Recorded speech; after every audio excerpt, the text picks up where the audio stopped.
laughing.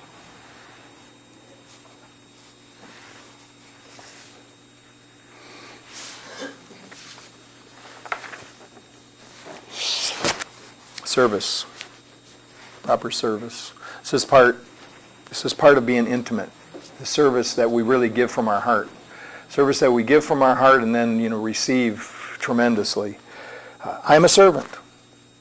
And we remember Jesus' words concerning this. And the greatest among you will be your servants. This is a reference to the power of service. A fulfilled life is a life of service. Awake to the fact that we are not alone, aware of the values of our fellows, and sensing our connection to all life, we go forth and perform simple acts of helpfulness. And we are free from pain. Free to experience all the opportunities for good that present themselves to us. All of the opportunities, all of the chances to give love in all situations, because we now know that our happiness, that our role in life is to be a facilitator, and we also understand that our happiness is linked to our facilitation. So we continue to help. We continue to help. And we will be helped.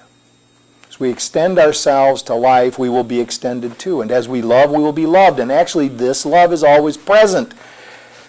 And it is through our giving that we become aware of love's presence.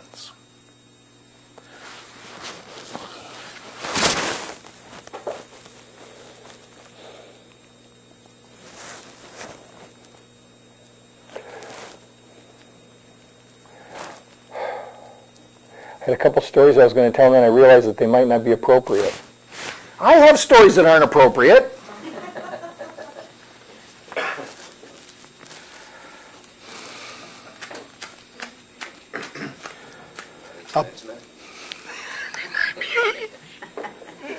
That's right. That's right. So what stops us? What stops us from actually just being ourselves is fear. Fear that we won't be accepted. Fear that we won't get what we want. And when we think that when we're afraid that we don't get what we want, we don't even really know what we want. We just think we want something to fill some gap up in us.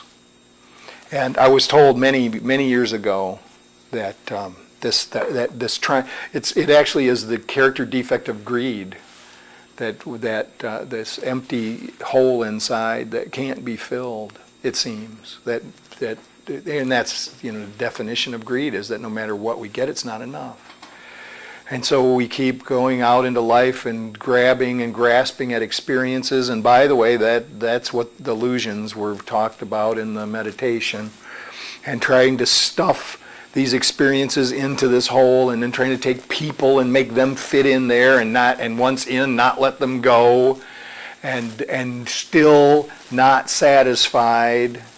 And I was told that the reason that hole can't be filled is because it's a God-shaped hole, and you're trying to put everything else in there but God.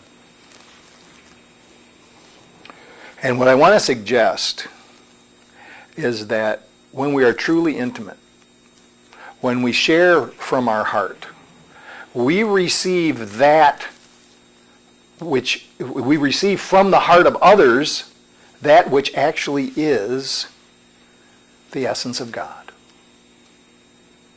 We receive love. We give love and we receive love. Even to those who we don't even know. We receive love, we give love. And that love then, that love that we talked about yesterday, that love of connection and desiring only good to come to the other, no matter whether they act the way that we want them to or not. That love, that intimacy fills that God-shaped hole. Because it is. Because it is God. That's enough.